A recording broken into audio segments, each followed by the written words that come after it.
Good morning and good afternoon. My name is Akuna Cook, and I'm Deputy Assistant Secretary for African Affairs at the U.S. Department of State. I am delighted to be here speaking with you about the next 10 years of YALI and a vision for YALI's future, particularly as it relates to business and entrepreneurship.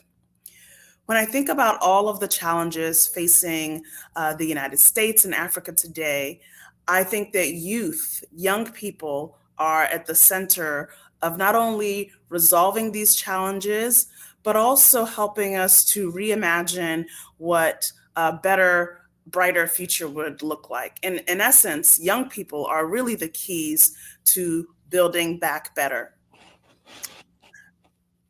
Without delving too much into the challenges, I will speak briefly about a couple. So, if we look around what the last year has taught us, we see that we continue to face a global pandemic that has upended the way that we interact with each other, that has reminded us about how important, how interconnected we are. We continue to face a climate crisis that young people will have been leading in terms of finding solutions, but will be integral and be at the center of ensuring that we resolve. And if you also look at the challenges that we're facing with our economy, we know that young people are going to be at the center of innovation.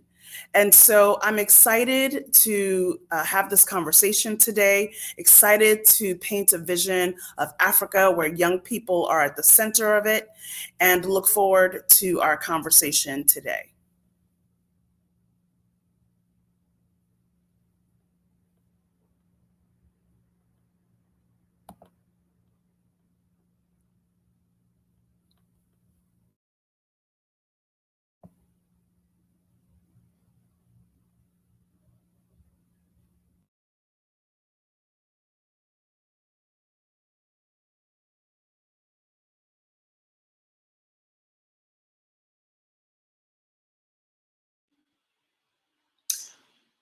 Okay, I'm having some delay here, but first of all, good morning or afternoon, good evening, everyone. My name is Samir de Cruz Silva. I'm YALI alumni from Cabo Verde, and it's a pleasure and talk a little bit about my vision Africa in the next 10, 20, 30 years, and what the YALI program can, what important the YALI program can be to make this vision real.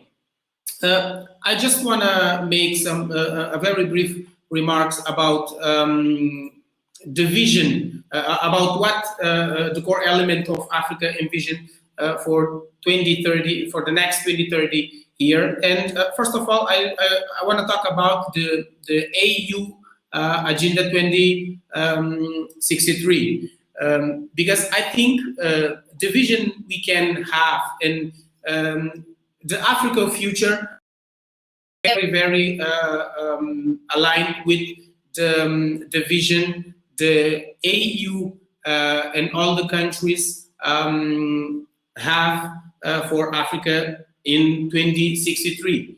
All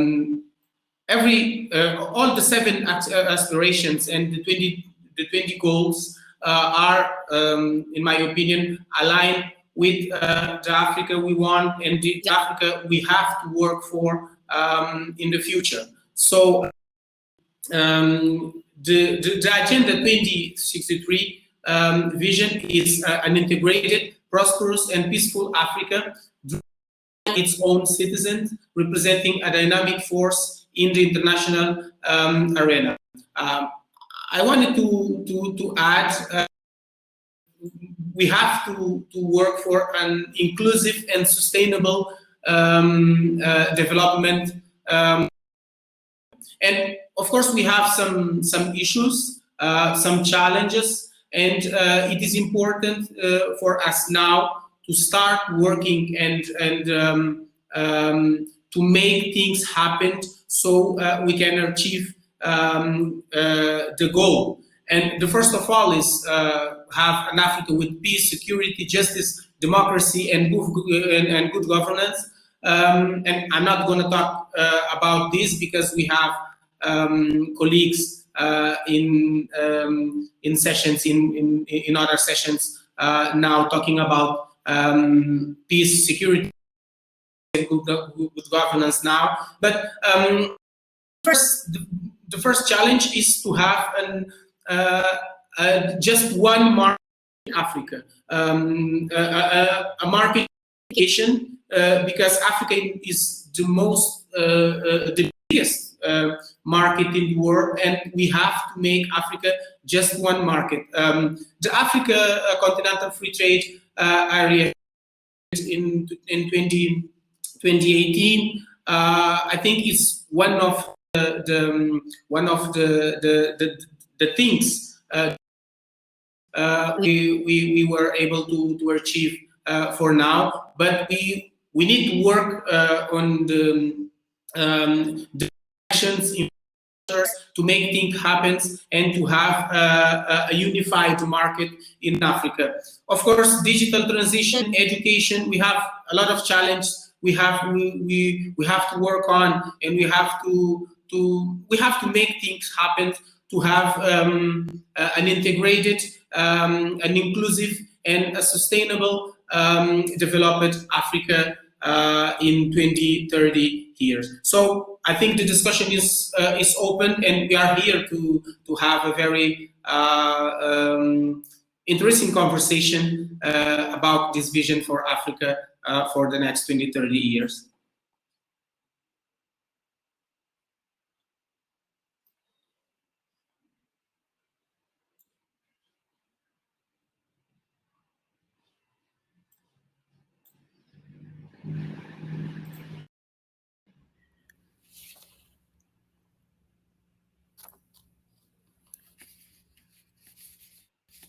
So, Ms. Cook, I don't know if we have to see for the participants some questions or some remarks. Okay, we are. It looks like we are moderating the questions. Yes. Okay, so before we turn to questions, I'd like to just add a couple of comments based on some of what you said, Samir. You know, we know that by 2050, 1 of every 4 people in the world will live in Africa. And the continent today has one of the youngest populations, is one of the youngest populations with an average age of 19. And every year since 2015, we've seen 29 million new entrants join the Africa labor force, and that's going to continue to 2030. However, the continent only creates roughly 3 million jobs annually, and that results in a significant jobs deficit. Approximately 22% of Africa's working age population is starting new businesses, and that is a huge potential, given that there may be an absence of job creation. Young people who are already facing disproportionate negative effects from violent conflict also face a greater risk of radicalization and violent extremism. And so addressing these challenges requires reestablishing the foundation of peace and security in African countries, but it also requires sustainable development, as you mentioned. And the United States wants to be a partner in creating climate-friendly trade that secures good livelihoods for African and American workers. Increasing trade and investment to the United States and to and from the United States and Africa has been a shared priority across U.S. administrations and is a priority for this administration. And so as we think about the potential for YALI and the participants of YALI, the alumni of the YALI program, many of whom are leaders in business and entrepreneurship, we know that they're going to be key to a successful next 10 years of YALI. It looks like we are to take questions from the moderator.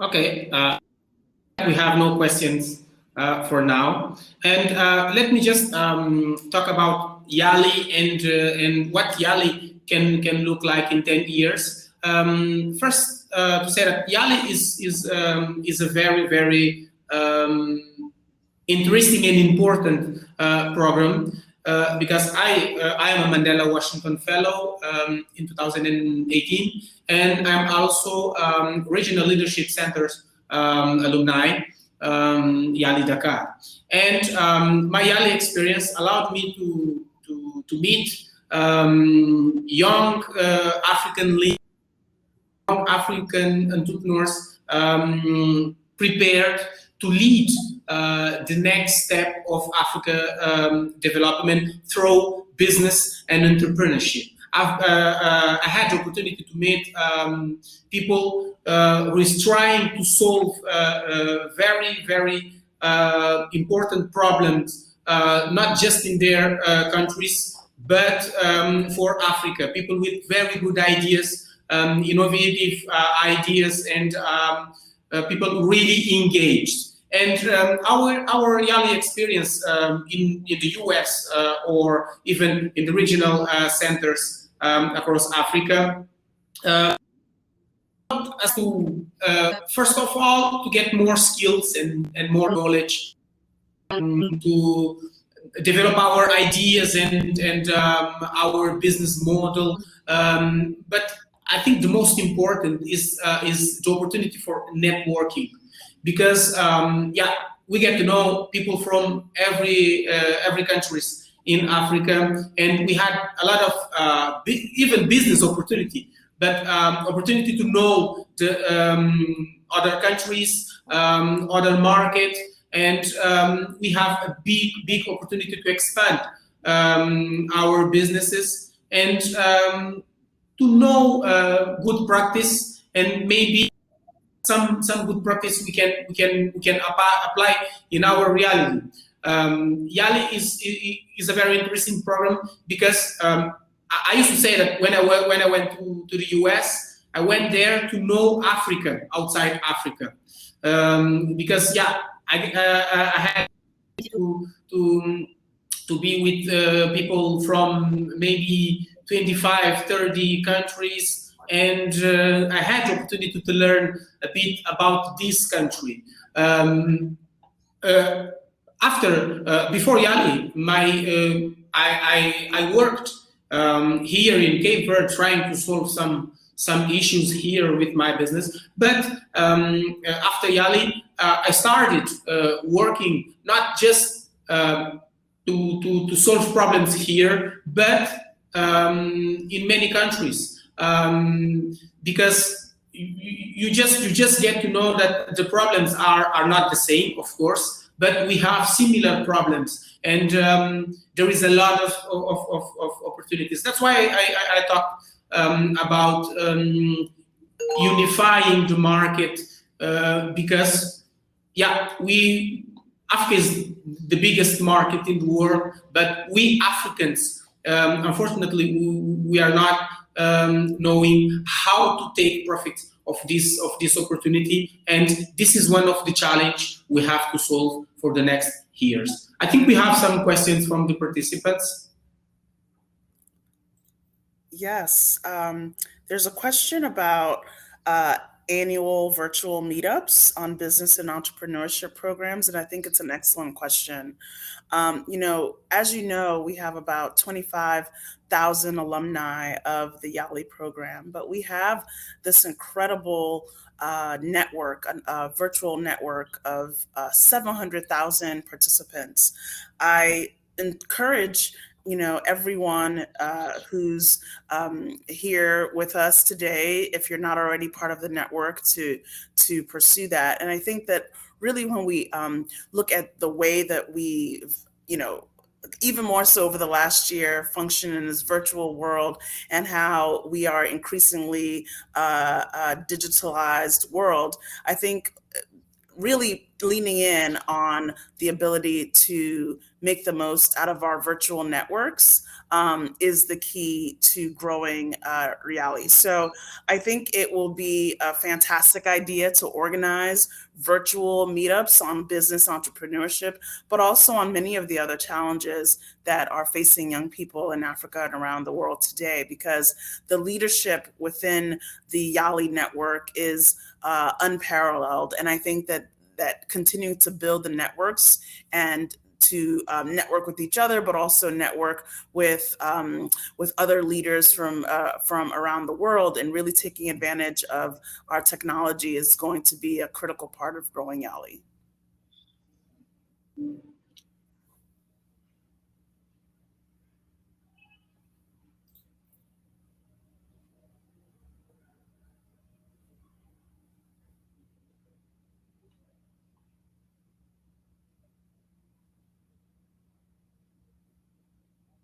Yeah.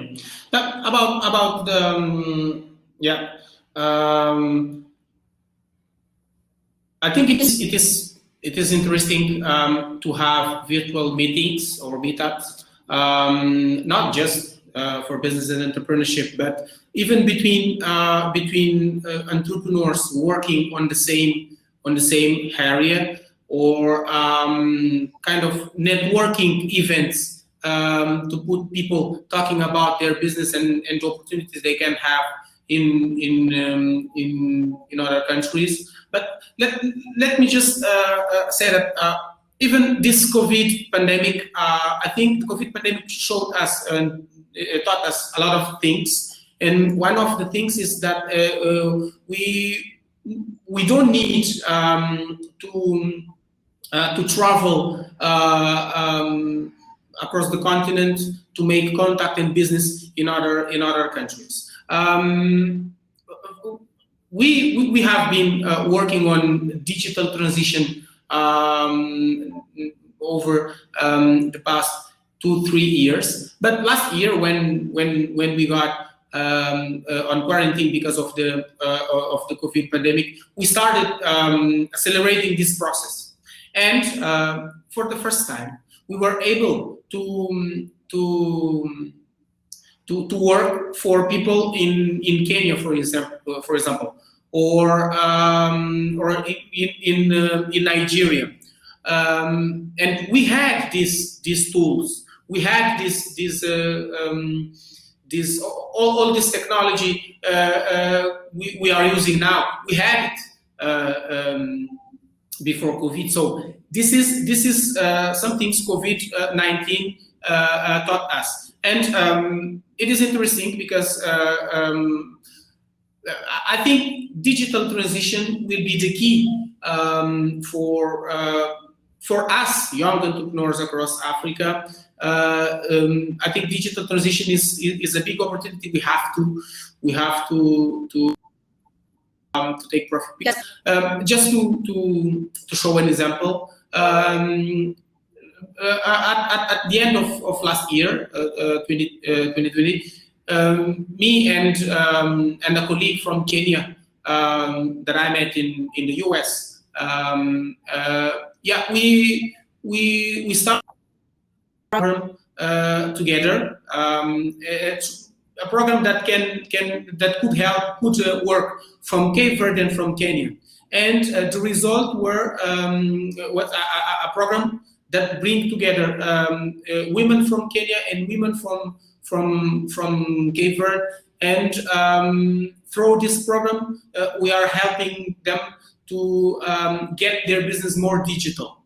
And yeah, I can say that it is very, because the challenge in Kenya and in Cape Verde, they are the same, and it is not it is very interesting and easy to put young women from Kenya and from Cape Verde at the same room or virtual room and work with them, and the result is being very amazing and very interesting. And this is an example of what we can do, and not just virtual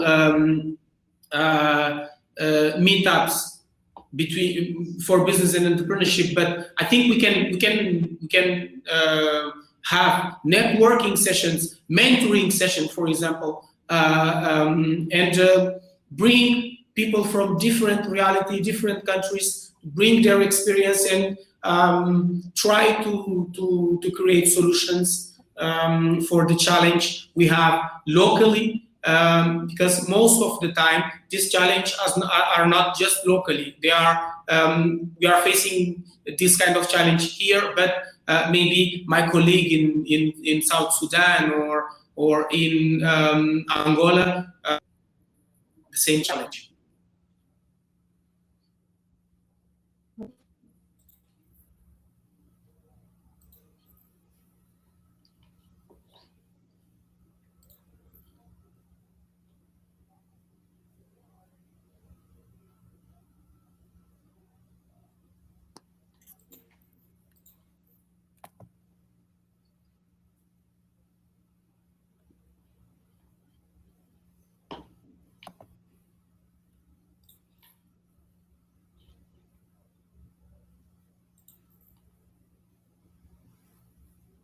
Perhaps we could hear from some of the participants about what they think has worked really well about YALI over the last 10 years.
I see a question about engaging the African diaspora on sustainable investment and economic development.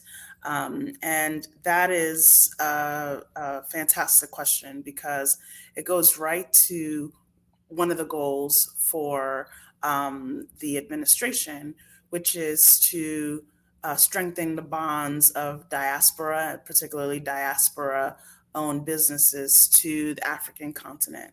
And so it's going to be really important because African diaspora already have a connection to the African continent. And in many ways, they already have, you know, other connections, either family connections or a personal connection. And I think that that is going to be a key part of the recovery. And so, you know, we're looking for ways to support African diaspora living here in the United States that are interested in Africa through the Prosper Africa initiative. And it is prosperafrica.gov is a place that you can go and learn more about some of the support that's available to diaspora businesses that are interested in Africa. And we hope that many of those diaspora businesses will be led by young people, and will be engaging young people either as partners, business partners, as employees, et cetera. And so we want to support those kinds of efforts. Right. So, Yeah. no, please. Yeah, no, let me just add something here. I think maybe what we need is to engage the diaspora more into the program, the YALI program. When I was in the US at Northwestern University, we had the opportunity to participate in a summit organized by the local diaspora. And it was very interesting because it was an opportunity to meet some Africans living in the US, in business in the US, and we could see that they were very interested and they wanted to know how could they engage more in business in their respective country. This was a very interesting event, but maybe what YALI can do is bring diaspora more into the program. For example, having this kind of events during the program in the US, or at this moment we are having a lot of virtual sessions, and why not organize a summit between our diaspora and YALI alumni, and maybe we can have some event like this, bringing the diaspora, because I think diaspora is going to be a very interesting part in African development over the next years, and it is interesting to have this matching with between YALI participants and the diaspora, and maybe this is a challenge to organize something bringing together YALI entrepreneurs and entrepreneurs from the diaspora.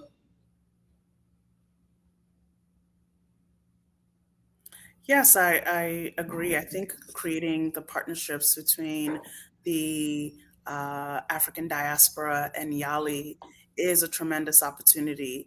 And given all of the technological tools we have at our disposal, this is definitely something that we can do to ensure that YALI participants are better connected to members of the African diaspora, particularly here in the United States. And so I think it's a fantastic idea, and gives a lot of opportunities, because not even just in the trade and investment space, obviously it's great to connect entrepreneurs, but also it can be a source of exchanging ideas on so many of the other issues that are facing young people. So whether we're talking about climate, or we're talking about governance or civil society issues around, human rights, there are a lot of ways to connect members of the diaspora with YALI. And so I think it's a fantastic idea to lean in on the diaspora connections as we think about how YALI grows over the next 10 years.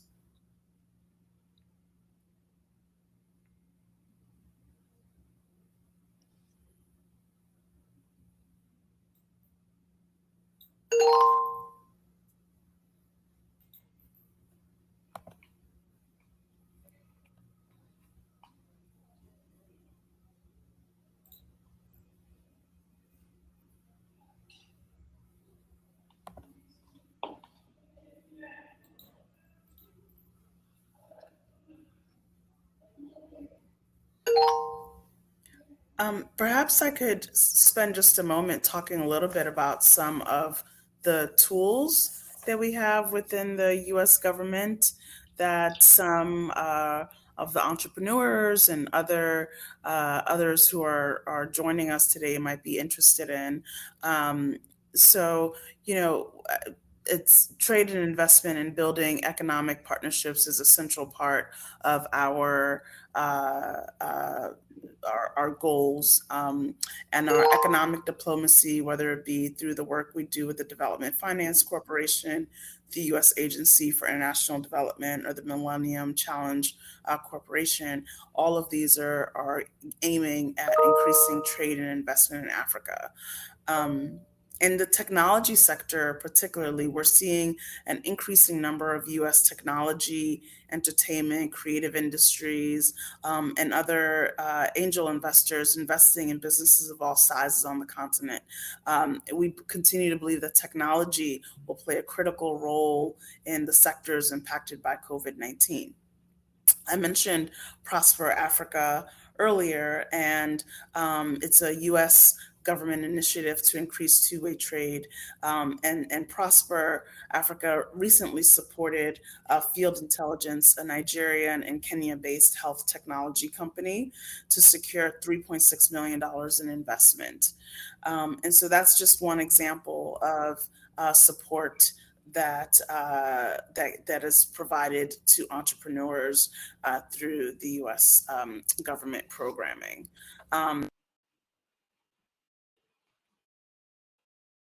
Integration.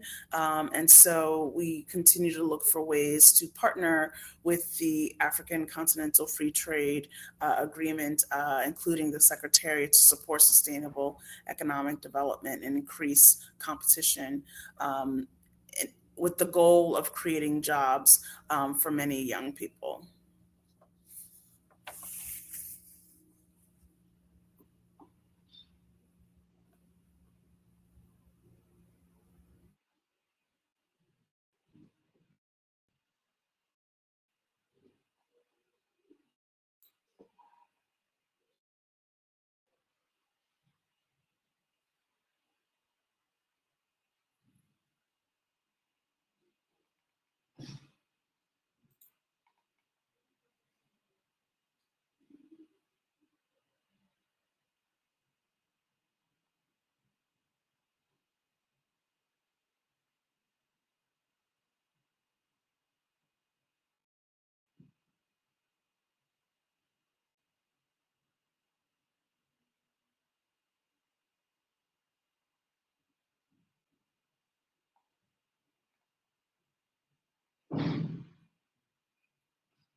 I see a question about skills, and I would love to hear from the participants about the kinds of skills that they need. But I would share that skills training, particularly technical and vocational training, is an issue for young people around the world, and including here in the United States. You might know that here in the United States, only about 30% of people have a bachelor's degree. The vast majority of Americans don't have a bachelor's degree, and many people have technical and vocational degrees or training that allows them to have extremely lucrative middle class careers. And I think that really focusing on technical skills and vocational training is going to be a key part of building Africa's middle class. We've talked a little bit about technology and how rapidly the last year has shown us, we used to always talk about the future of work, and all of a sudden the future of work arrived as we were facing a global pandemic where we are meeting here virtually. And, so much of our work has gone online, and that's going to continue. And we're going to need young people to really address the challenges that come from being able from the challenges that come from the opportunities of being able to connect with people from around the world, being able to learn from people around the world so that you can, actually get your degree online. And it's done in a much faster, more efficient and scaled way than what we, used to have. So I think it's going to be important that we provide young Africans with the opportunity to innovate and to, get funding for their ideas, and then to really have the skills they need to contribute and bring their ideas to life. And so I think that this, the need for vocational training, for skills, particularly around technology, is going to be so important. And what we've learned from the last years, it's a bit easier now to get it because we are so interconnected, and you can conduct so much of your both education and business virtually. Yeah, just add something about this. I think when we talk about business entrepreneurship, I think most of the countries, or maybe all the countries, we need to improve our education system, and in order to give our young people more capacity and more skills to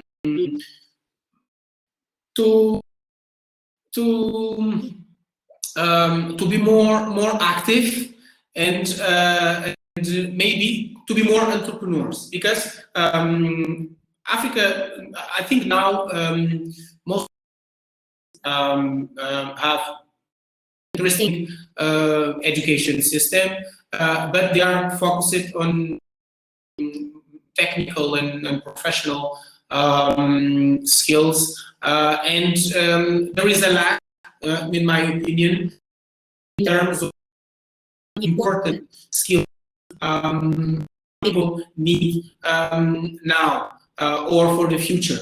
When we have in Africa young people with very good technical skills, professionally very well prepared. But when we talk about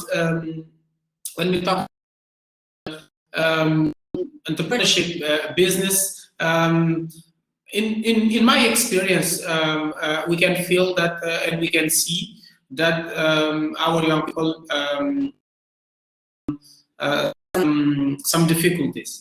And one of the things is what Ms. Cook mentioned, our young people more leadership skills, or digital skills, language skills, because you have people very technically very good, very interesting thing.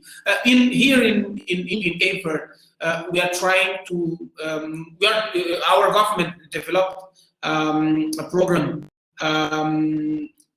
for digital economy, developed by a YALI alumni, Pedro Lopez, who is Secretary of State here now, and he's doing an amazing job trying to make the digital transition happens in in the companies. And what we feel is that we have young people with skills. We have people coding very well, people with very good ideas, and they are able to create product or service with their skills. But they are not able to turn their service into a feasible business. And here, what I think the lack here is the problem is to create business model that works for the service in the respective market. This is just an example. So I think entrepreneurship and innovation, and I think this is very important.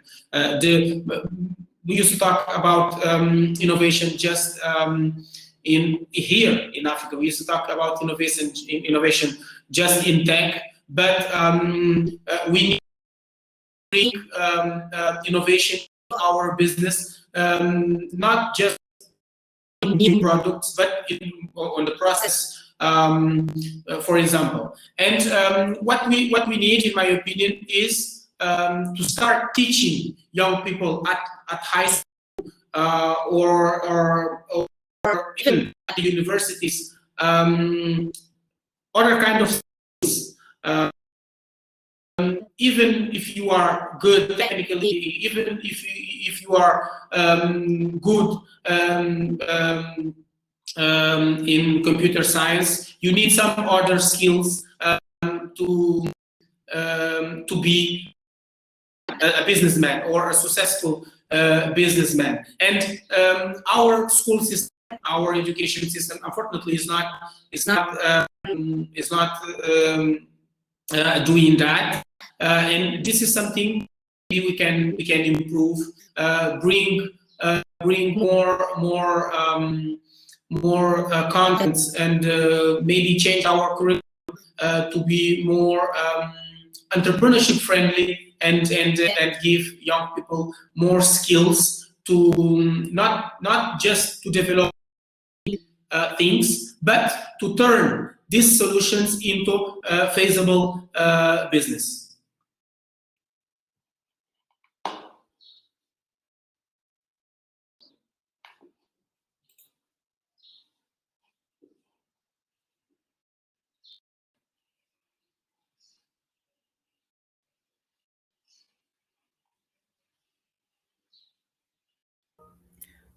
The one thing I'd add, though, as we think about what kinds of skills that young people should acquire, I think it's many young people have an interest and capacity to learn the more technical skills, but I would also really encourage African young people to really lean into their creative and their creative skills, and also their ingenuity. They say necessity is the mother of invention, and I think we saw that as Africa really developed the financial technology sector and really was sort of at the pioneer of fintech and mobile payments out of necessity.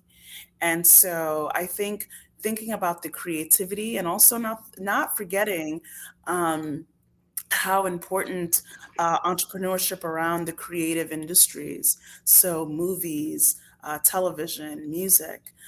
There's a tremendous opportunity for young people as culture, setting culture and really making the trends. So much of what you see coming out of Africa, whether it be Nollywood or Afro beats, these are creative endeavors, yes, but they're also highly entrepreneurial endeavors. And so really taking advantage of all of the creativity and and ingenuity that exists, and thinking not just about the technical skills, although I think that those are really important, but also how can we tell stories, how can we create music and other forms of creativity that really resonate outside of Africa, inside and outside of Africa, and be entrepreneurial in the way that we develop those industries.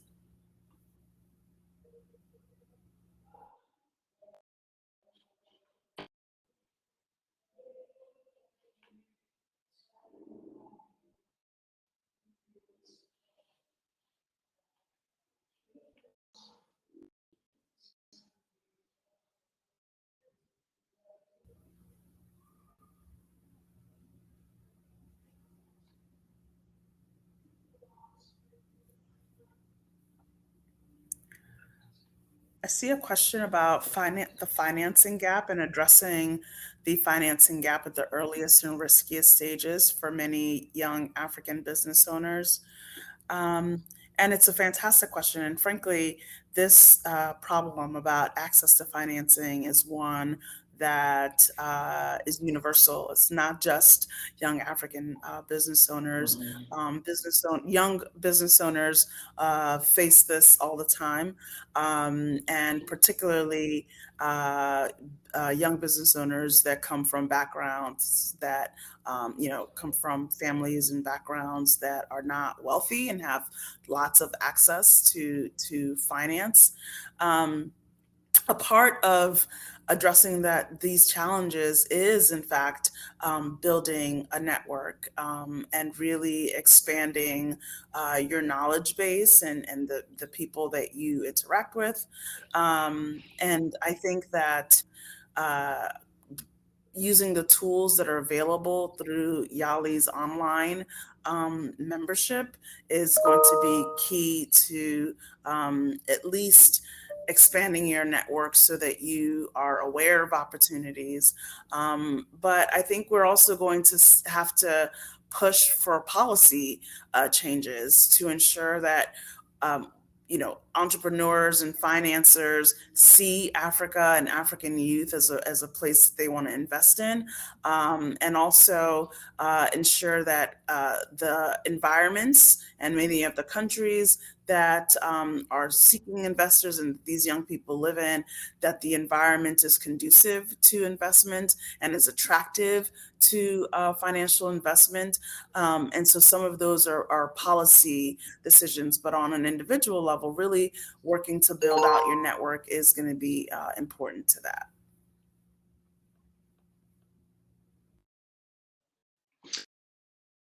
About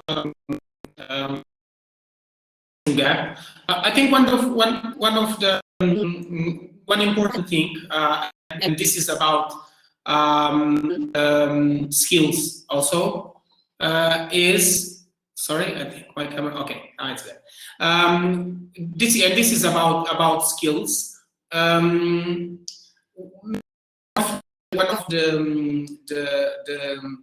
the training or one of the skills we need to develop in our young entrepreneurs is financial education. This is, I think, this is a key point. Talking about knowledge, working with young entrepreneurs. But in terms of funding early stage startups or risky startups, one thing can be not just the conventional funding approach, but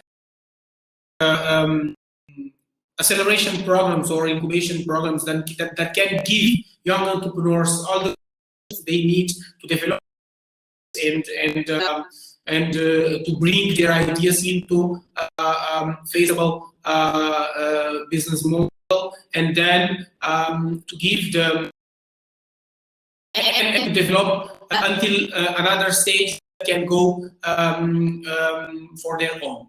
And here, I think this is something about mentality, but of most of the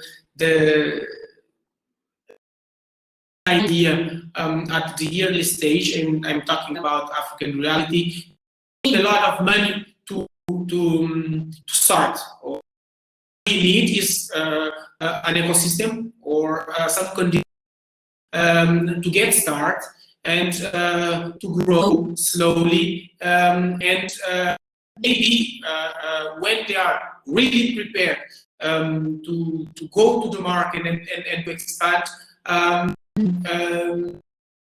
it would be more, it would be easier to get funding for that stage. But at an early stage,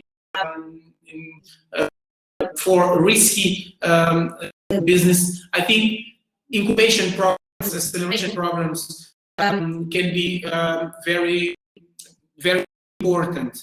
Unfortunately, we don't have a lot of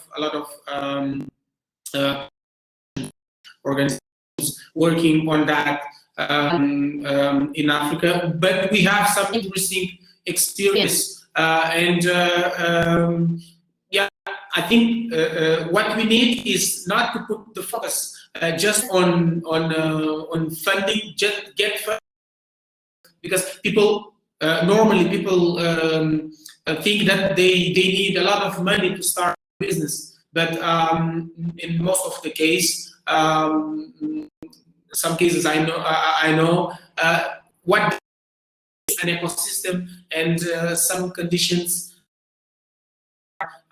start achieving more clients, and get into the market and be prepared to have more funding and go to another step.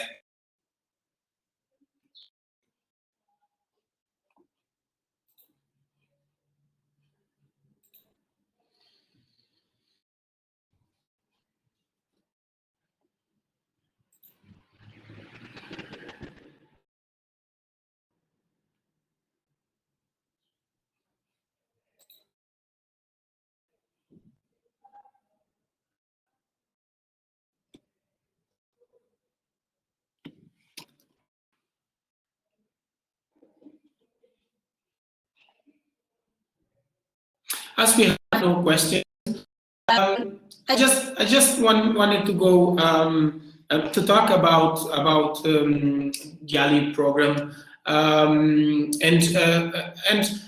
for me, YALI is an opportunity to get to know Africa and to engage more for the progress of Africa. I said at the beginning that YALI gave me the opportunity to know so many people from several countries, and even to expand my business across the continent. And this is maybe an opportunity some YALIs are not taking advantage. I am a YALI 2018, and even now, every day, I talk with a lot of my colleagues on the continent. Some of them we are working in projects together, and this allowed me to expand my network, not just between YALI participants, but in the ecosystem they are working. And I think if we want to make it impactful, we need to go deeply into the YALI network, to talk with people with YALI across the continent, to get to know different reality, different markets, and learn from each other, and see how can collaborate with each other to solve local problems and help in Africa inclusive and sustainable development. YALI has a very interesting thing, YALI courses. And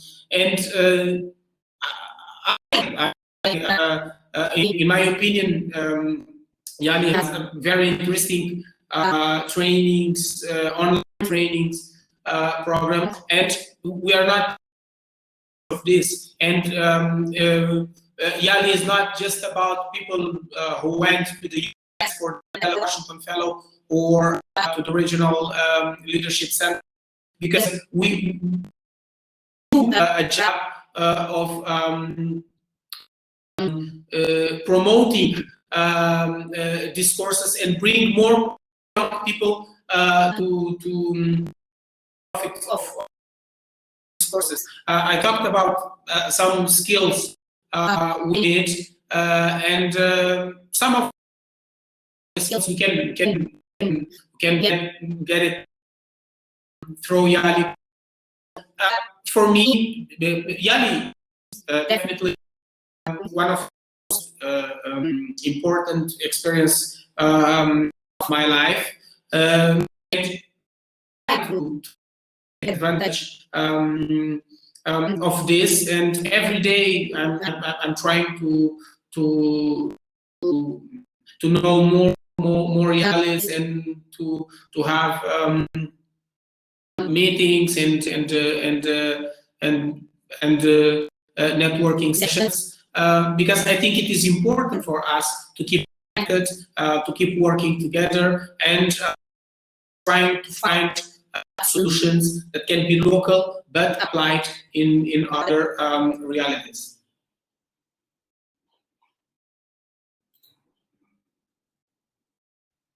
Yes, so thank you to all of the participants for joining us today. It was a pleasure to talk about YALI.